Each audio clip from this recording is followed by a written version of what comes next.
चीन के साथ कुछ भी ठीक नहीं हो रहा है। हर जगह से चीन के लिए बुरी खबरें आ रही हैं। सबसे पहले तो भारतीय जवानों ने चीनी सैनिकों को धक्के मारकर निकाला। उसके बाद एक बार फिर कोरोना के बढ़ते मामलों के चलते पूरी दुनिया चीन को कोस रही है। अपने ही देश में शी जिनपिंग का जबरदस्त विरोध शुरू हो चुका है। इतना सब कुछ होने के बावजूद चीन ने अपने करीब 40 लड़ाकू विमानों को ताइवान भेज दिया। माना जा रहा है कि चीन ने यह कदम अपने देश के लोगों और दुनिया का ध्यान भटकाने के लिए उठाया है। जैसे ही चीन के लड़ाकू विमान ताइवान पहुंचे तो पूरे देश में हड़कंप मच गया। वैसे भी चीन तवांग में बेइज्जत होने के बाद ताइवान से बदला लेना चाहता है। आपको बता दें कि भारत के हाथों पिटने के बाद चीन का हर जगह मजाक बन रहा है।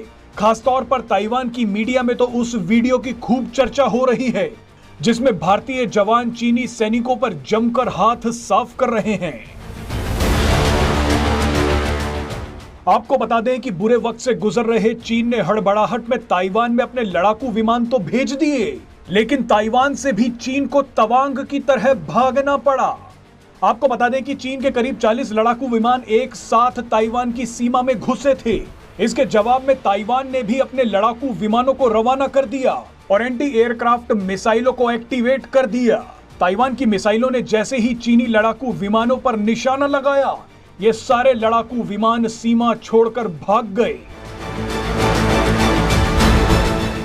आपको बता दें कि तवांग और ताइवान में अपनी फजीहत कराने वाले चीन का बुरा समय चल रहा है।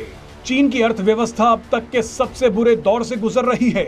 आने वाले दिनों में कोरोना चीन का बुरा हाल करने वाला है। अनुमान लगाया जा रहा है कि अगले 6 से 7 महीनों में चीन के करीब 80 करोड़ लोग कोरोना से संक्रमित हो जाएंगे।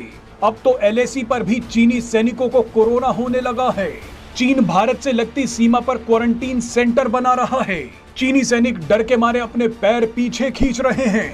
इतनी मुश्किलों से घिरे चीन को अपने देश की जनता के सामने हीरो बनने के लिए एक छोटे से देश ताइवान को अपनी ताकत दिखानी पड़ रही है। कुछ ही दिन पहले हमने आपको जापान की जो नेशनल सिक्योरिटी पॉलिसी या नेशनल सिक्योरिटी डॉक्ट्रिन जो जापान ने रिलीज करी थी, उसके कुछ पार्ट्स निकले हैं जो मैं आपके साथ आज शेयर करूंगा और बड़ी आसान जबान में, आसान भाषा में आपको समझाने की कोशिश करूंगा। जापान जो है वो कहता है कि जो चाइना करना चाहता है दुनिया के साथ वो क्लियर है। जापान ये चाहता है कि दुनिया ये समझे कि चाइना कर क्या रहा है। ऐसा नहीं कि गलवान में आ गया और तवांग में आ गया और थोड़ा उसने देपसांग में हल्का सा टटोला, आपको डोकलाम में थोड़ा सा उसने ऐसे देखा। नहीं, जापान ये मानता है और ये बात सच भी है, ये बात सच भी है कि this is part of a wider Chinese strategy. Wider Chinese strategy जो कहते हैं ना कि rejuvenation of the Chinese nation, यानी कि जो चाइनीज नेशन है, जो चाइनीज कौम है, उसके अंदर जान फूकनी है हमें, पहली बात। दूसरी चीज, द पीपल्स लिबरेशन आर्मी, जो चाइना की people's liberation army, people's liberation army navy और पीपल्स लिबरेशन आर्मी एयरफोर्स, ये PLA के 3 पार्ट हैं, आर्मी, नेवी और एयरफोर्स। इसको वर्ल्ड स्टैंडर्ड्स पे ले जाना है और इसको एक, because the Chinese believe in power play. ये चाइना जो है ना, ये जैसे हम लोग कहते हैं वासुधैव कुटुंबकम, ये सब कॉन्सेप्ट तो है ही नहीं चाइना का। चाइना कहता है हम ही वासुदेव हैं, हम ही कुटुंबकम है, हम ही सब कुछ है और बाकी सब हमारे अधीन रहें। जो दुआ सलाम करेगा वो जिंदा रहेगा, वरना हम खा। तो बेसिकली क्या है कि खा जाएगा सबको चाइना। अब ये सब थोड़ा ना, कुछ कुछ मुल्क हैं जो कहते हैं ठीक है खा जाओ सब। जैसे पाकिस्तान है, वो कहता है जनाब आप कल खाते हो आज खा जाओ, आज खा रहे हो अभी खा जाओ हमें, लेकिन खजूर दे दो हमें बस। जब तक खजूर मिलते रहेंगे हमें कोई प्रॉब्लम नहीं है। लेकिन बाकी जो हैं गैरतमंद मुल्क हैं वो कहते हैं नहीं साहब ये नहीं है, ये काम नहीं होगा। देखो, लेट्स बी वेरी ऑनेस्ट। तो जापान ने गेयर लगा दी है और जापान ने बोला है कि हमें काउंटर स्ट्राइक कैपेबिलिटी चाहिए। अगर चाइना हमें अटैक करता है तो मैं बराबर की कैपेसिटी चाहिए चाइना को ठोके वहां पे। लेकिन जापान कहता है कि नहीं यार, हमें खुद भी हमारे पास ये कैपेसिटी होनी चाहिए, कैपेबिलिटी होनी चाहिए कि अगर चाइना कुछ करे तो हम ठोके चाइना को। अब वो बात कर रहा है हाइपरसोनिक मिसाइल्स की, वो बात कर रहा है क्रूज मिसाइल्स की। जापान ये कहता है कि जहां तक चाइना की बात है, हमारे 2 बड़े पार्टनर हैं। हाँ ठीक है, ठीक है, US हमारे साथ है, जाहिर सी बात है। लेकिन इमीडिएट नेबरहुड में हमारे 2 बड़े पार्टनर हैं। एक है ऑस्ट्रेलिया और दूसरा इंडिया।